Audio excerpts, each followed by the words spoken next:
અમદાવાદ શહેરમાં રોગચાળો વકરે તે પહેલા જ હવે મહાનગરપાલિકાનું આરોગ્ય વિભાગ એલર્ટ મોડમાં જોવા મળ્યું। અમરાઈવાડીમાં આરોગ્ય વિભાગે તપાસ હાથ ધરી, જ્યાં ખાદ્ય પદાર્થોના સેમ્પલ ફેલ આવતા આરોગ્ય વિભાગે શરૂ કર્યું છે ચેકિંગ। ડાઈનો ઉપયોગ કરી ખાદ્ય વસ્તુઓ બનાવાતી હોવાનો ખુલાસો થયો છે।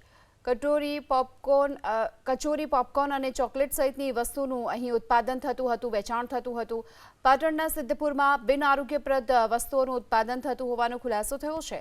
અમદાવાદ આરોગ્ય વિભાગની ટીમે સિદ્ધપુર આરોગ્ય વિભાગને આ અંગે જાણ કરી છે। વધુ વિગતો મેળવીએ સંવાદદાતા કુશાંગ અત્યારે આપણી સાથે જોડાઈ ચૂક્યા છે। કુશાંગ, અત્યારે કઈ કઈ જગ્યાઓ પર આરોગ્ય વિભાગનું ચેકિંગ?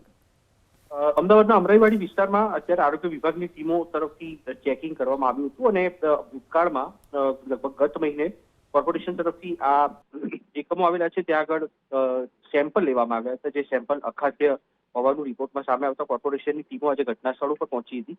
નાગરવેલ હનુમાન પાસે આવેલ એક એકમમાં અમદાવાદ હેલ્થ વિભાગની ટીમ તરફથી ચેકિંગ કરવામાં આવતા સામે આવ્યું હતું કે કટોરી, પોપકોર્ન, ચોકલેટ જેવી ચીજ વસ્તુ હોય છે તેમાં ડાઈનો ઉપયોગ કરીને તેને કલર કરવામાં આવતો હોય છે અને તે બાદ તેને બજારમાં વેચાણ માટે મૂકવામાં આવતી હોય છે અને તે મામલે કોર્પોરેશન તરફથી અત્યારે તમામ જે જથ્થો છે તેને સીઝ કરવાની કામગીરી શરૂ કરાઈ છે।